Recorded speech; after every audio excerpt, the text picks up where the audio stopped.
Bem, eu espero que você tenha, espero mesmo, né, que você tenha feito todas as aulas até aqui, que elas são uma preparação para você construir a alma com a qual o mundo moderno vai operar. E o mundo moderno que eu digo é o mundo da ciência. E dentre os homens que quiseram ser filósofos e acabaram por ser homens da ciência, Freud, o médico cuja aspiração era ser filósofo e depois renegando a filosofia em alguns momentos, trouxe para a própria filosofia uma visão médica do mundo. Freud é o homem que operou com a noção de subjetividade, ou de alma, ou de aparelho psíquico, como ele mesmo gostava de dizer. Ele é o homem que operou no sentido, digamos assim, mais próprio do espírito de redução da alma. De fato há um aparelho. Você vê que em todo o percurso das nossas aulas, a alma não é um aparelho. Ela se torna um aparelho, ela se torna alguma coisa que dá a impressão de que ela está compartimentalizada dentro de um campo chamado psicológico na modernidade. E faz isso através de alguém que olha, para a psique, para a alma,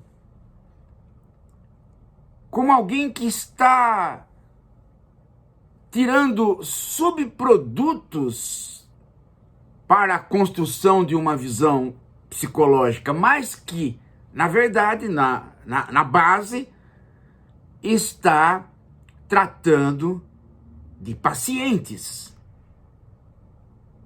Então vejam que há uma medicalização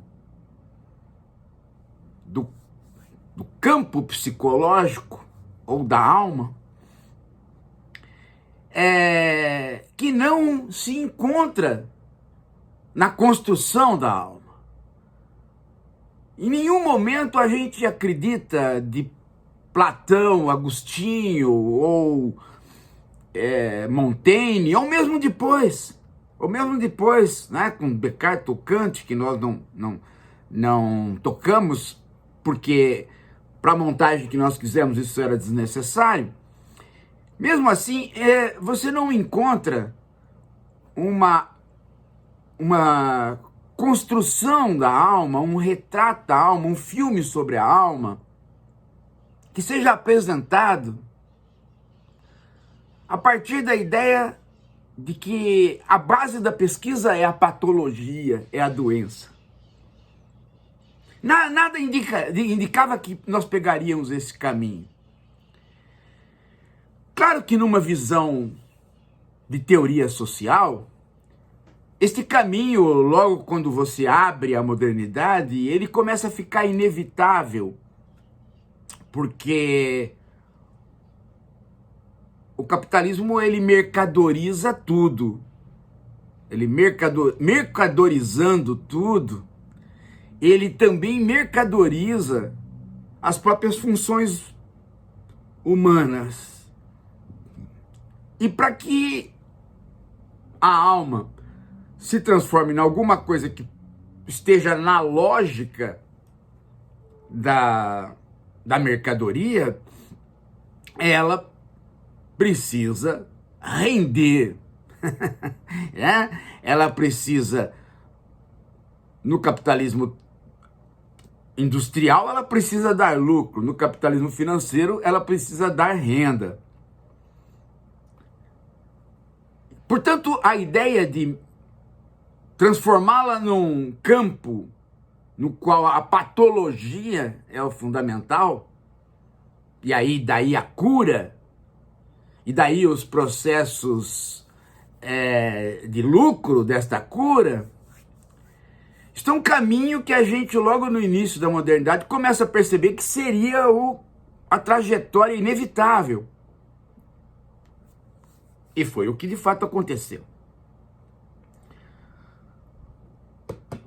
Aliás, o Freud foi médico muito mais por circunstâncias econômicas, né, do que por qualquer outra coisa. Ele poderia ter sido filósofo, ele percorreu aulas de filosofia, né, mas depois ele se transformou em médico e aí as coisas aconteceram como aconteceram.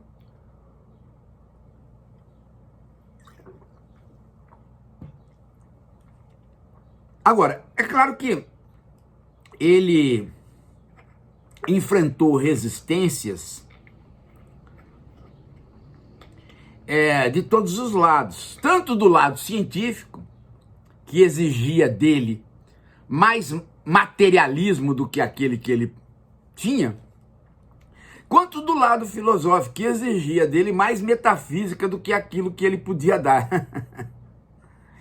De modo que lá por volta de 1917, 15, 17, ele já está produzindo textos que dizem respeito à resistência das pessoas, segundo ele, à psicanálise, esta grande disciplina que ele inventou. E num dos textos em que ele reclama ou tenta explicar este problema da resistência à psicanálise, ele elabora um quadro que ficou célebre, inclusive no campo do pensamento do século XX, que é o das 3 feridas narcísicas. E é por onde nós vamos começar. Em outras palavras, nós não vamos começar com uma visão da alma ou da psique ou do aparato psíquico, mas vamos começar por uma reclamação do Freud que monta uma imagem que clama por uma parte da teoria. E vocês vão ver que ele explica, e aí a pegada do Freud, sempre um grande escritor, e aí ele explica as resistências pela psicanálise, pela própria psicanálise. De modo que para você aceitar que há resistências com a psicanálise, você precisa já estar no campo da psicanálise. Freud é muito insistente neste tipo de trabalho. Tanto é que ele tem um texto, né, que fez história, onde ele expõe exatamente o segredo da psicanálise, né? Quando você diz não, você disse sim. Quando você disse sim, você disse não. Né? Ele está sempre insistindo numa frase perigosa, que quando você fala algo de alguém, você está falando muito mais de si do que deste alguém. É uma frase perigosíssima, primeiro pelo grau dogmático que ela tem, e segundo pelo grau de autodefesa que ela tem.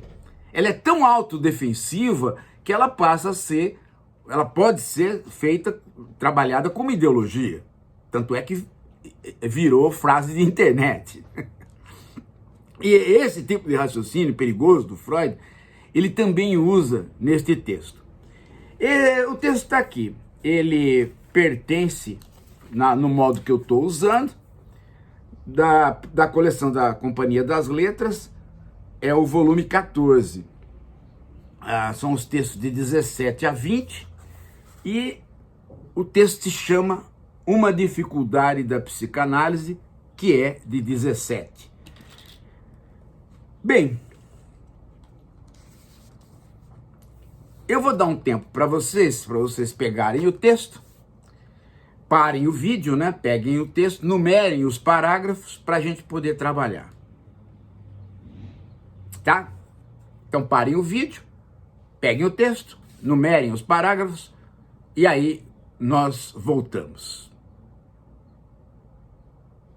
Bem, então você já parou, estamos de volta e agora com os parágrafos numerados. Vamos lá. Olha só.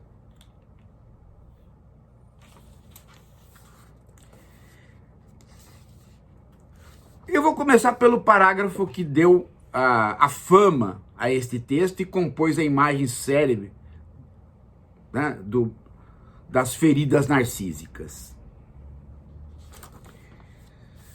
Nós temos aqui, né, são 22 parágrafos. No parágrafo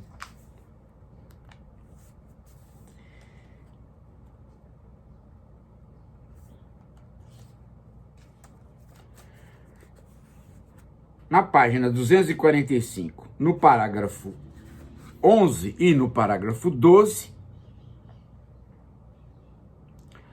aparece aí as 3 feridas narcísicas. Então, ele enumera como A, B, C, e ele começa dizendo que são 3 feridas narcísicas, no sentido de que são 3 feridas que cutucaram, feriram mesmo, né? São 3 feridas mesmo no âmbito do eu.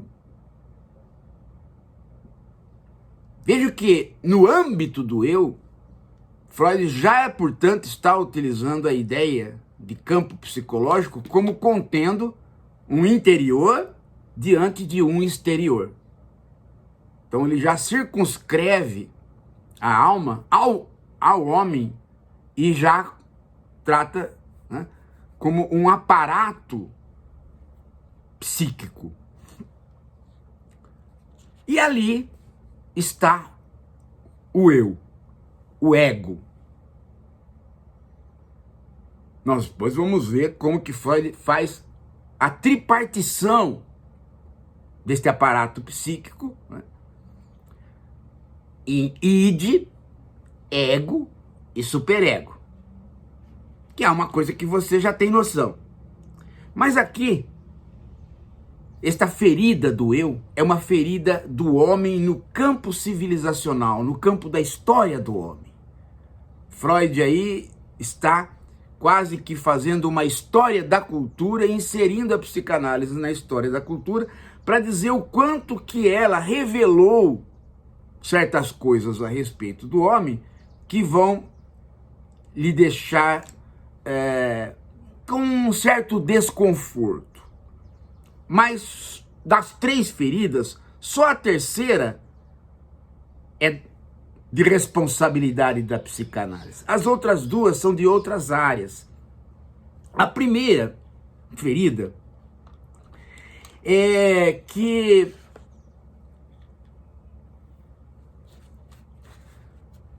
o ser humano acreditou no início de sua pesquisa que sua morada, a Terra, achava-se imóvel no centro do universo, enquanto que o Sol e a Lua e os planetas moviam-se ao seu redor em trajetórias circulares. Então, o homem olhando para ele mesmo, né? O homem fazendo do mundo um espelho de si mesmo. Ele é o centro. Ele chama isso de um tipo de narcisismo. E este narcisismo é aniquilado pela obra do Copérnico, quando o Copérnico vai mostrar que a Terra não está num lugar privilegiado. Ela era bem menor que o Sol e se movimentava em torno deste. Então há um primeiro descentramento, e esse primeiro descentramento atinge em cheio o homem. O homem fala: caramba, eu me imaginava um filho de Deus, portanto alguém que estava no centro do universo, Agora esse Copérnico vem aí, joga a Terra lá para um canto, girando em torno do Sol. Quer dizer que Deus não nos pôs num lugar privilegiado, nos pôs num lugar qualquer. E tem tanta coisa maior que a Terra. Isso não vai bem. É interessante que esse pensamento apareça com Copérnico exatamente quando aparece o humanismo. Quase que como se o humanismo fosse uma resposta à ferida narcísica, não é? Ou seja, vamos ser humanistas, vamos privilegiar o homem, vamos olhar tudo pela ótica do homem exatamente para contrariar essa descoberta que fizemos de que o homem não é importante. A segunda ferida narcísica já sai do campo da astronomia, mas se mantém num campo científico, que é o da biologia, mas também com perspectivas de concepção de mundo. E aí, nós já estamos no século do nascimento do próprio Freud, que é o século XIX. E quem é a figura? Ora, a figura que faz o descentramento nesse período é Darwin, claro, né? O homem se achava a principal criatura da Terra. Bom, não sou. A Terra não está num lugar privilegiado, mas eu ainda sou na Terra o escolhido, o privilegiado. Eu tenho todos os dotes que fazem com que eu, tendo menos força física, domino todos os animais e domino o planeta. Aliás, a minha função é dominar o planeta. E os animais pertencem a um outro campo. As plantas pertencem a um outro campo. Eu não tenho nada que ver com elas. Eu usufruo delas e deles. Vem o Darwin e diz: Ei, homem, vou te contar uma coisa. Você não é de um âmbito diferente dos animais, tá? Você é do mesmo barro dos animais. Há uma continuidade entre você e os animais. Você é um elemento a mais de alguma coisa chamada evolução. Do que se trata? Se trata simplesmente da ideia de que aqueles seres com capacidade adaptativa maior tendem a poder reproduzir de maneira mais tranquila. Eles aparecem aleatoriamente, tá? A capacidade adaptativa é depois da aleatoriedade. Primeiro vem o ser aleatório, é digamos assim, um defeito da natureza. Só que, por certas condições, esse ser que nasceu com defeito consegue uma adaptabilidade até maior daqueles que não tinham o defeito. E ele passa os genes para outros. A partir de muitos anos, de milhares de anos, se cria uma espécie diferente daquela da qual ele teve origem, e ela comporta este defeito que acaba virando uma virtude, porque trata-se de melhor adaptação. Este defeito causa melhor adaptação.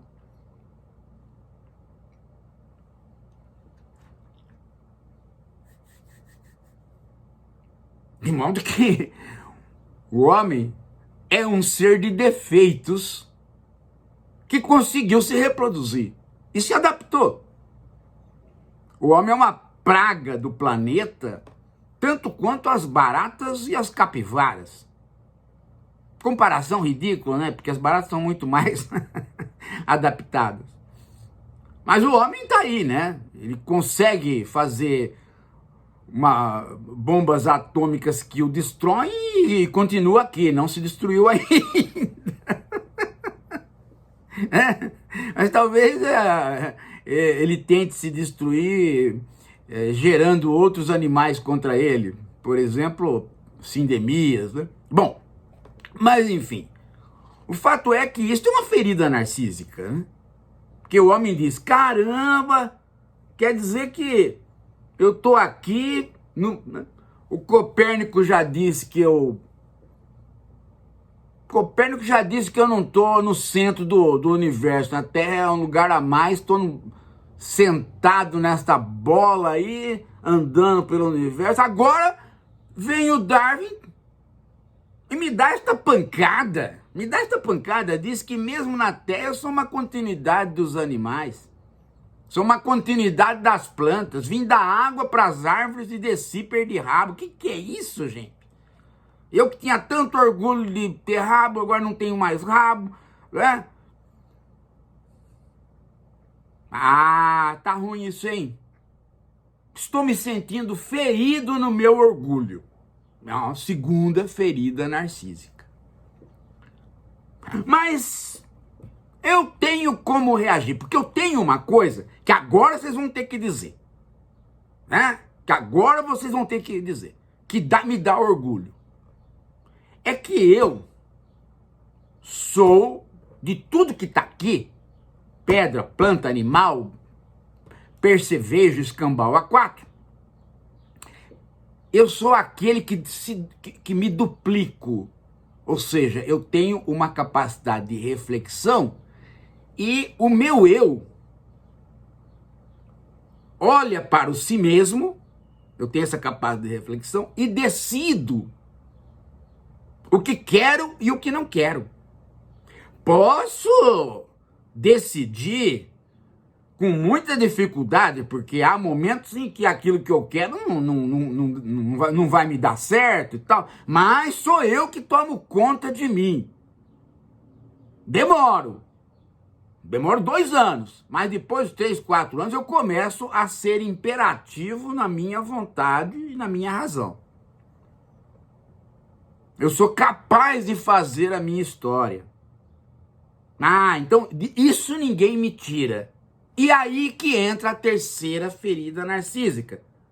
Porque Freud vai chegar e dizer, bom, agora não se trata mais de Copérnico, não se trata mais de Darwin, mas se trata deste papai aqui, este médico, que vai lhe dizer, nada, Nina, mais uma feridinha em você, mais uma destruição do seu narcisismo, meu caro. Sabe por quê? Porque o eu, esse ego do qual você tanto se orgulha de ser comandante, ele não é senhor. Ele não é senhor dentro da sua própria casa. Ou seja, o aparelho psíquico tem um eu, mas este eu, dentro do aparelho psíquico, ele toma tapa na orelha todo dia. E ele acaba tendo que realizar coisas que ele não queria. Há uma parte deste aparato psíquico que funciona na inconsciência e que solta elementos da inconsciência para o consciente, decidindo aquilo que o consciente vai decidir. De modo que não é o eu que decide, mas é esta parte do aparato psíquico inconsciente que acaba sendo o elemento fundamental das decisões. O eu não é senhor em sua própria casa.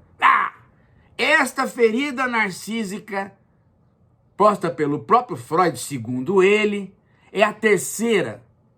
E o homem não aguenta. Esta ele não aguenta.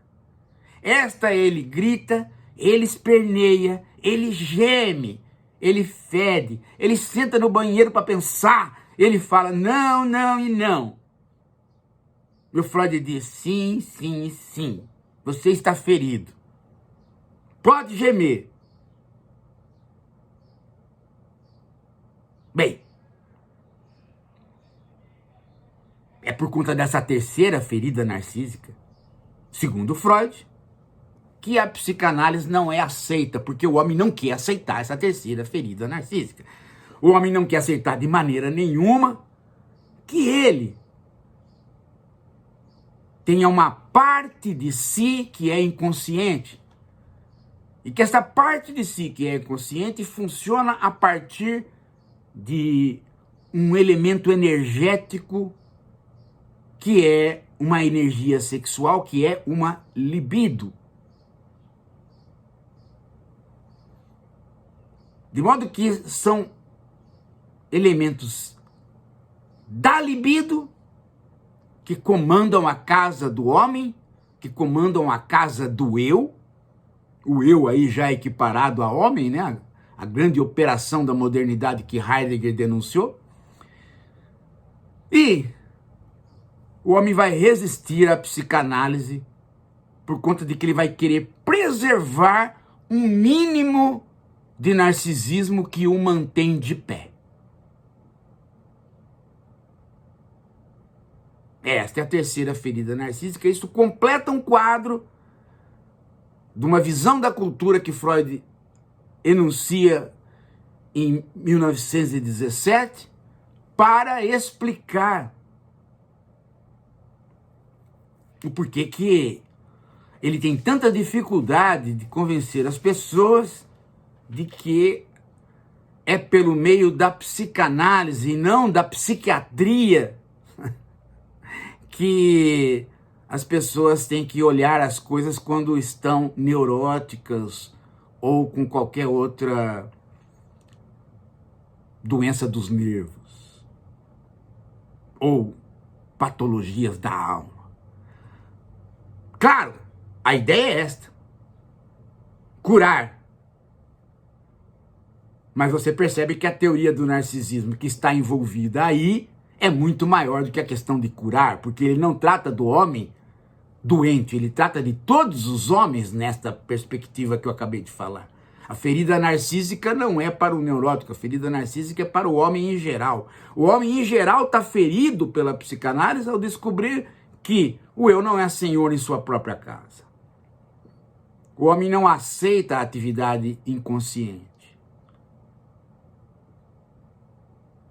Então, a teoria do narcisismo, que é parte da psicanálise, e a teoria do inconsciente, da libido, precisam estar ali aceitas para você aceitar esta justificativa.